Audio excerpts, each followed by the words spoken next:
Well, let me see. In just a minute, though, I'm sure pop a slide up that I sent to him to use. Hope everyone enjoyed themselves last night for the night to be much remembered. Last night wasn't just a meal, but it was us acknowledging the rich history and meaning of the Passover and the days of unleavened bread.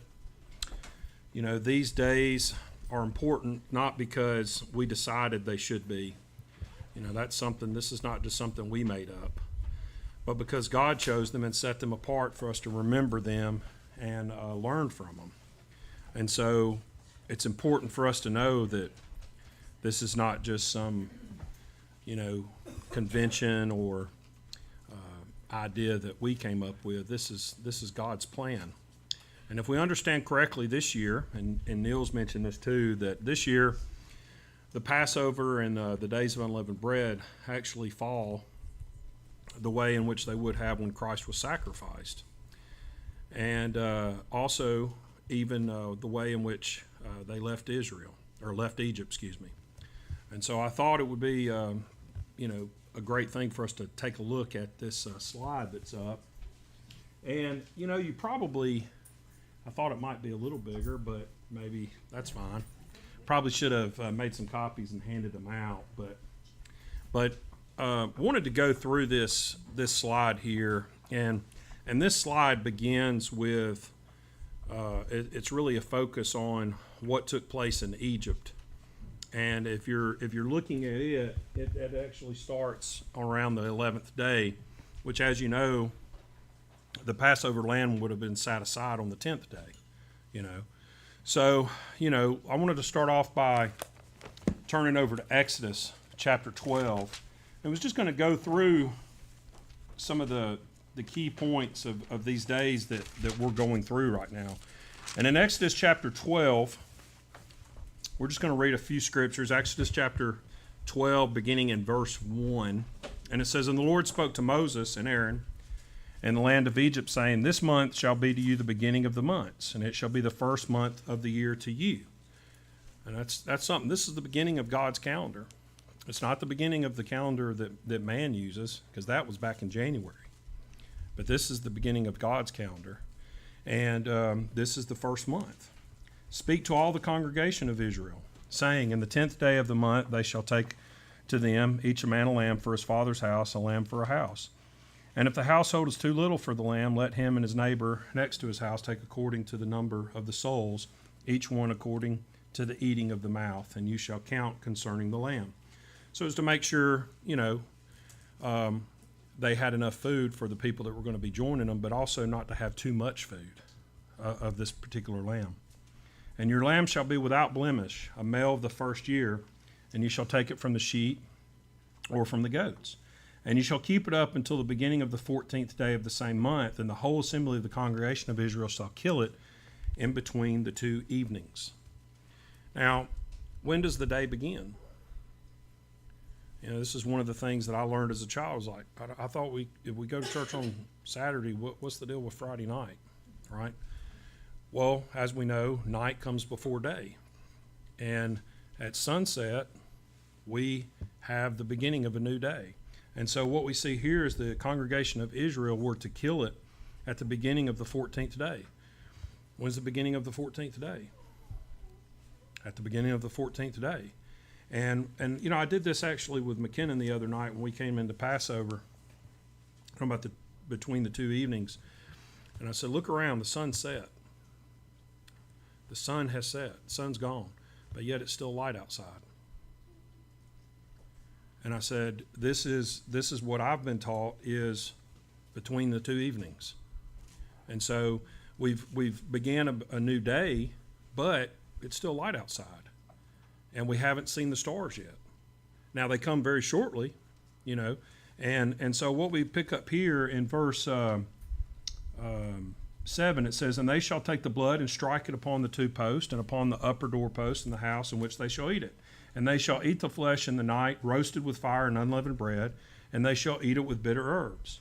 Do not eat it raw, nor boiled with water, but roast with fire, its head with its legs and with its inward parts." So this this lamb or goat, they were roasting it, and it wasn't even being field dressed. It was the whole thing, okay, the whole thing. And you shall not let any of it remain until the morning, and that which remains of it until the morning you shall burn with fire. And this is the way you shall eat it, with your loins girded, your sandals on your feet, and your staff in your hand. And you shall eat it in trepidation. I think I'm saying that right. It is the Lord's Passover. For I will pass through the land of Egypt this night, and will smite all the firstborn in the land of Egypt, both man and beast, and I will execute judgment against all of the gods of Egypt. I am the Lord. And in 13, and the blood shall be a sign to you upon the houses where you are, and when I see the blood, I will pass over you, and the plague shall not come upon you, nor destroy you, when I smite the land of Egypt. Now, some key things for us to remember in this verse, Passover, is that Israel gathered together and ate the lamb with the blood on their doorpost. And the firstborn of the Egyptians, or those that didn't have the blood on the doorpost, there was a lot of death that night. And it wasn't just individuals, it was also their cattle, their beast, the firstborn of them.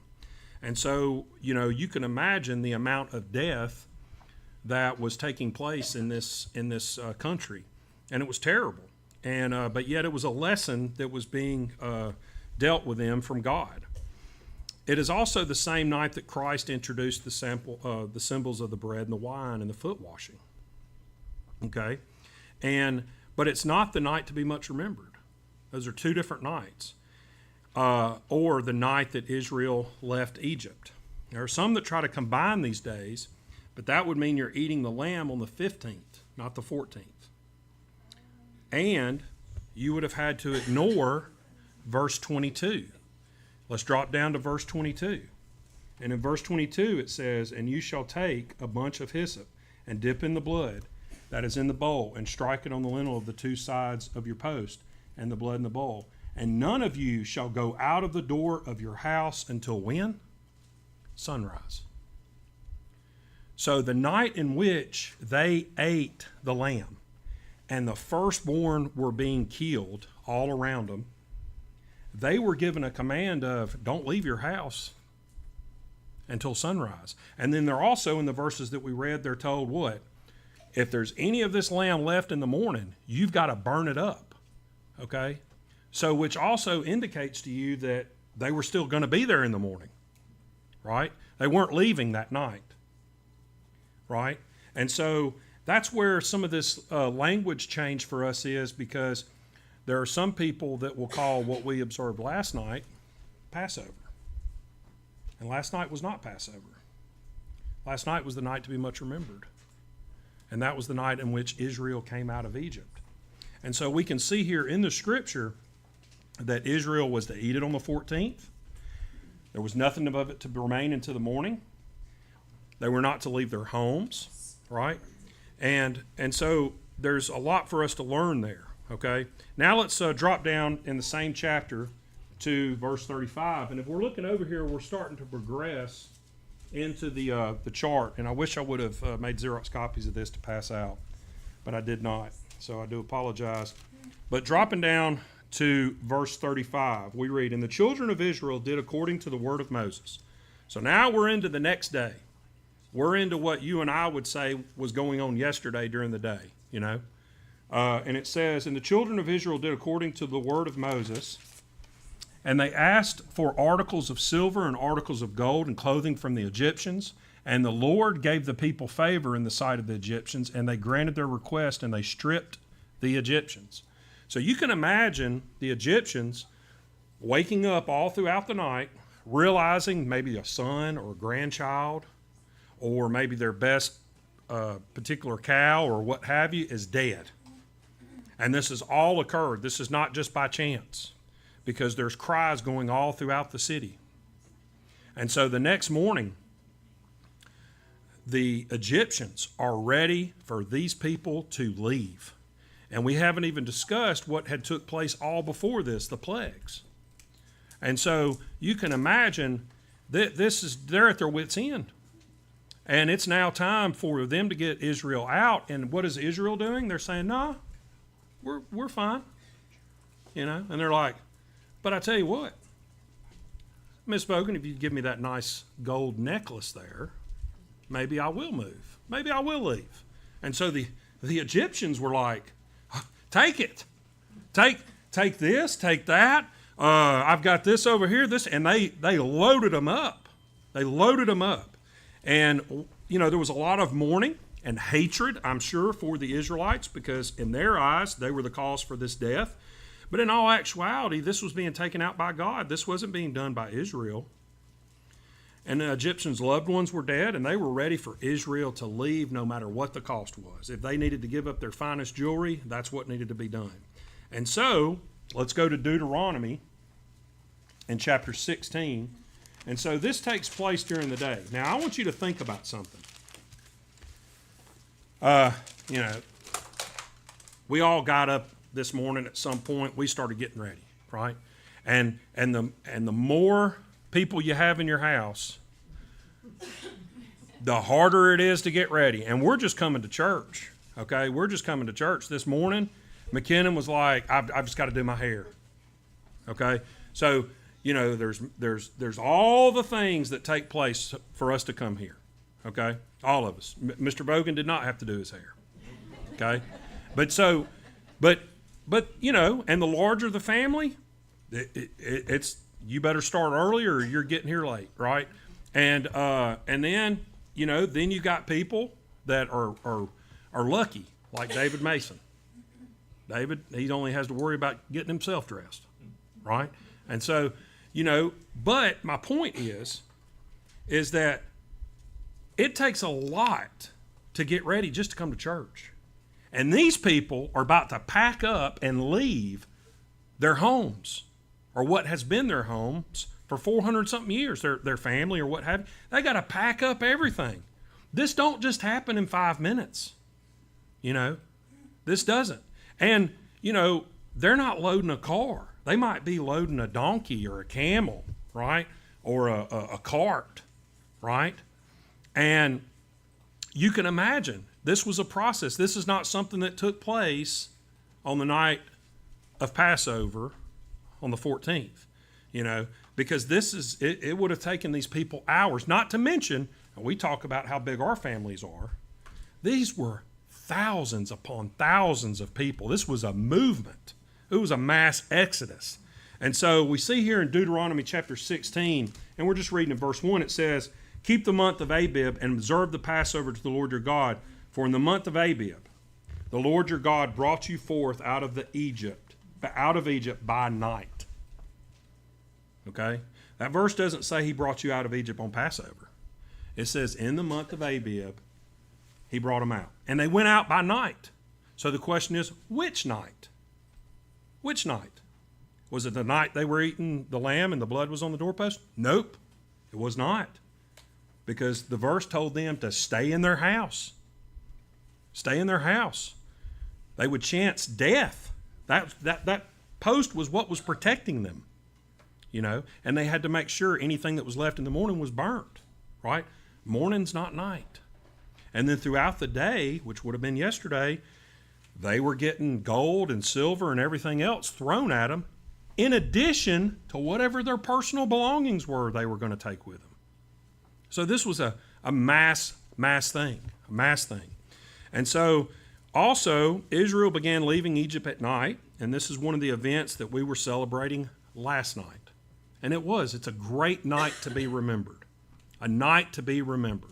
Never forgotten. Why? Because they were delivered. They were taken out of slavery, right? Now let's go back to Exodus chapter 12 and read in verse 37. Exodus chapter 12 and verse 37. And in Exodus chapter 12 and verse 37, the journey begins. The journey begins. Now, I will tell you this. If I loaded up all my stuff, okay, I live in Gardendale. If I loaded up all my stuff onto a cart or something, okay, and I said, all right, I'm heading out. And last night I left, okay. leaving, like walking out of my driveway as it's starting to get dark and I'm leaving, I probably wouldn't be here yet. Probably would not be here yet. I'm about 20 miles away. Probably wouldn't have happened. Okay? I might be to downtown Birmingham. You know? I don't know. Maybe a little further, maybe a little less. Because I'm going to get tired, you know? And so what we see here, everybody's not a runner like Mr. Level is. So, you know, I'm walking. Exodus chapter 12 and verse 37, we read, it says, "And the children of Israel journeyed from Ramses to Succoth, the men being about 600,000 on foot." That's 600,000 men on foot. And it's only mentioning the men. So whatever calculation, there's been a lot of people who have done different calculations. So if it's just 600,000 men, right? If you say, okay, well, there's 600,000 women, right? And there's more women on earth than men, right? And I mean, so now we're up in the millions, right? And we haven't even added kids yet, right? And I know today we don't have a lot of kids. Back then they had a lot of kids, you know, with the exception of what? All the kids that the Egyptians had murdered, right? So large, I mean, we're talking about millions of people leaving. And so it's a process.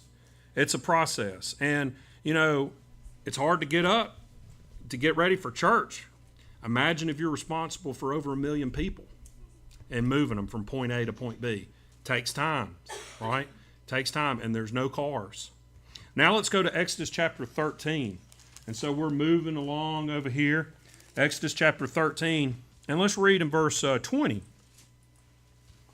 And in verse 20 it says, "And they moved from Sukkoth, camped," and I may be saying these names wrong, "and Etham in the edge of the wilderness. And the Lord went before them day in the pillar of a cloud to lead them."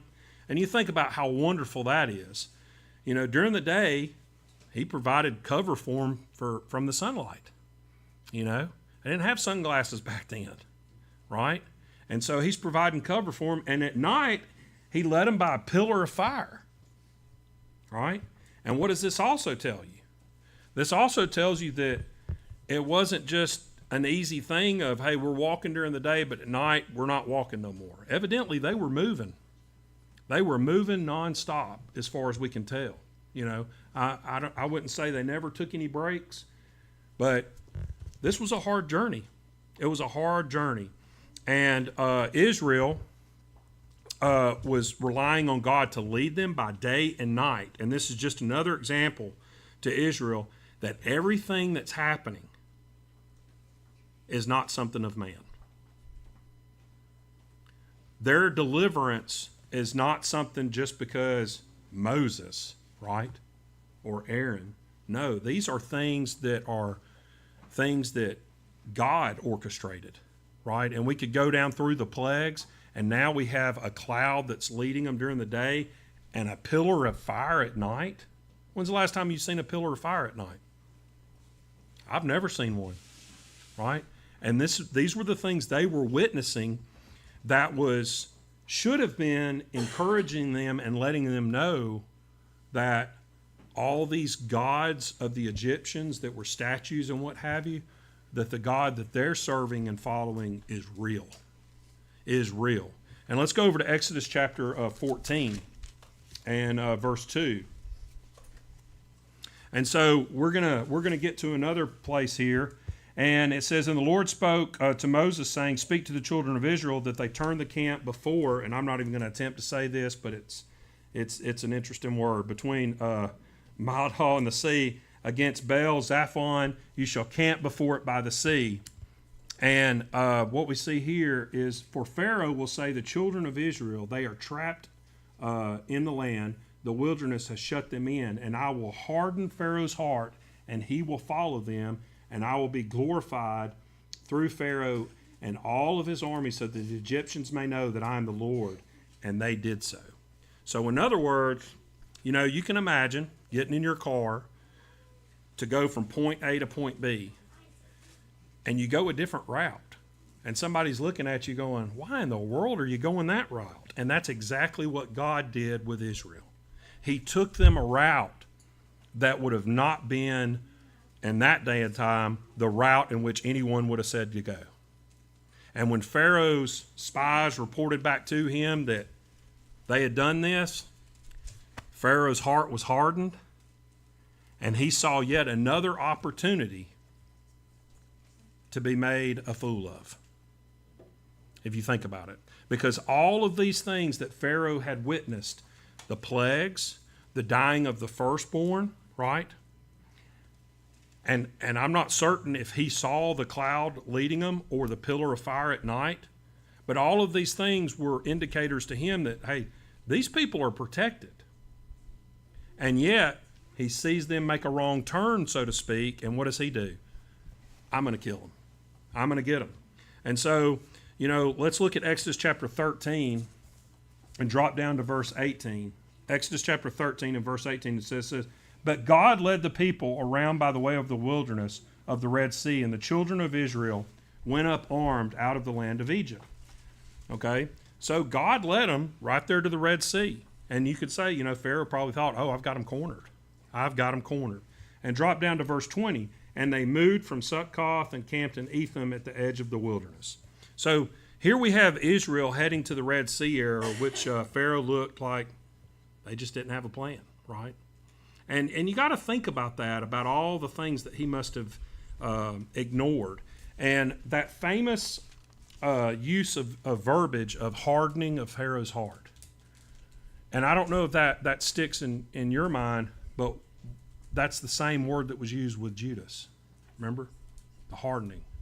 And so let's go to Exodus chapter 14 and verse 5. And the king of Egypt was told that the people fled, and the heart of Pharaoh and his servants was turned against the people. And they said, why have they done this? They have let Israel go from serving us. Okay? So here we have the people of Egypt begin to realize we don't have any more slaves. Who's going to do the work? Who's going to do this? Who's going to do that? And so there's an uproaring of we got to get these people back here, right? And so the moment that has taken place where they're throwing their gold and silver, it really amazes of how quick people's minds change, but also how quick they are to forget what just took place. And so we see that this is beginning to take place here in Exodus chapter 14 and verse 5. Now, if you also drop down to verse 9, so the Egyptians pursued them, all the horses and chariots of Pharaoh, and his horsemen and his army, and they overtook them camping by the sea. And so now they've got them cornered. And, I would imagine Pharaoh probably thought, oh yeah, their luck has run out. But it wasn't luck that they had, it was God. It was God. And so let's pick up in verse 10, and it says, and when Pharaoh drew near to the children of Israel, he lifted up his eyes and beheld the Egyptians, and he marched after them. And they were very afraid, and the children of Israel cried out to the Lord, and they said to Moses, and this is one of those first comments, or not the first one, but it needs to be something that we don't forget, that we never have this type of attitude, and if we do, that we repent of it. And it said to Moses, have you taken us away to die in the wilderness, because there were no graves in Egypt? Why have you dealt this way with us, to carry us forth out of Egypt? Did we not tell you this word in Egypt, saying, leave us alone? May we serve the Egyptians, for it would have been better for us to serve the Egyptians than we should die in the wilderness. How terrible that is. How little of faith that is. But yet, we have to make sure that we don't fall into that category of judging. We have to make sure that in the future, if some events take place, it might not be the plagues, it might not be the opening of the Red Sea, but whatever it is, that we don't forget the blessings that God's given us. We don't forget the doors that He's opened up. We don't forget the times He's protected us. And that's exactly what Israel is doing. And Moses said to the people, fear not, stand still and see the salvation of the Lord, which will work for you today. For the Egyptians whom you have seen today, you shall never see again. And the Lord shall fight for you, and you shall be still. And the Lord said to Moses, why do you cry to me? Speak to the children of Israel and tell them to go forward. And he lifted up his rod and stretched it out over the sea, and it divided. And the children of Israel shall go on dry ground through the midst of the sea. And so here we have the great biblical event that we've seen various movies over the years made, the crossing of the Red Sea. Now, some historians today say that, no, it wasn't the Red Sea. It was the Sea of Reeds. If it was the Red Sea or the Sea of Reeds, that's not the point. The point is which body of water, the point is that God miraculously opened it and provided a way for them, right? Something that is not man-made. Even with the technology that we have today, man can't, hold a rod and open water. This is of God. And so this water was open, which gave them a means of escape. And then, as we know, when they followed behind, the water caved in and destroyed their enemies. So we see this, and in Exodus chapter 15, drop down to verse 18. And Exodus chapter 15 and verse 18, it says, the Lord shall reign forever and ever. For Pharaoh's horses went in out with the chariots and his horsemen into the sea, and the Lord turned back the waters of the sea upon them. But the children of Israel went out on dry land in the midst of the sea. And so we see here, and in verse 20, and this is right here at the end where it says the song of Moses and Miriam. And in verse 20, and Miriam and the prophetess, the sister of Aaron, took a drum in her hand, and all the women went out after her with drums and with dances, and answered, sing to the Lord, for he has triumphed gloriously. The horse and his rider he has flung into the sea. And Moses brought Israel from the Red Sea, and they went out of the wilderness into Shur, and they went 3 days in the wilderness and found no water. And that's really where what I was covering today ends. So my point for taking us through this is there was a lot of events that took place from the Passover, going into the night to be much remembered, the days of unleavened bread. You and I aren't in a physical wilderness, but we're definitely in a spiritual wilderness. And what does this timeline teach us? Well, hopefully it teaches us what Israel had to learn by foot. What Israel had to learn by foot.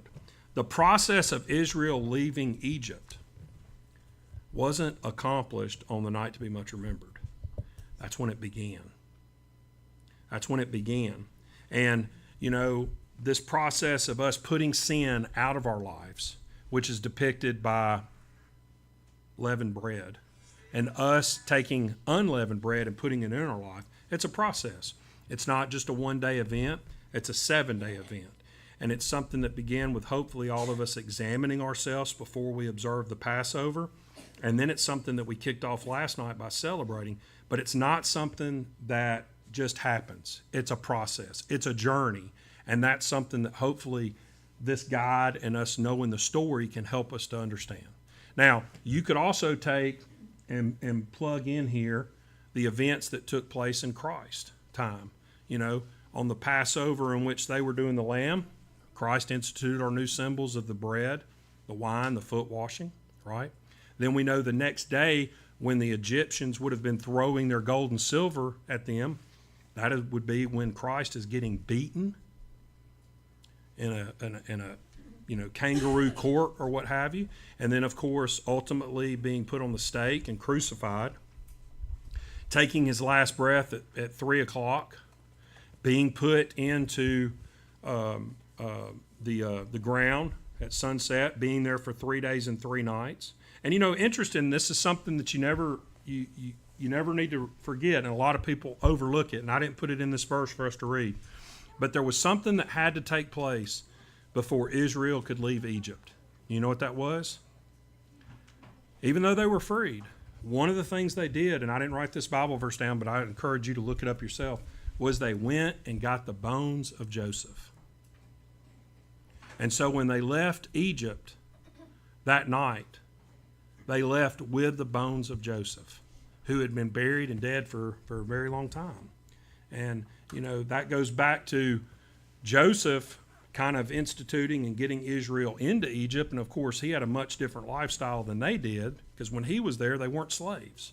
But over time, that's what took place. So hopefully this has been something that's educational, helping you understand the timeline of events that are coming up, and hopefully it helps you with the process of putting sin out of your lives.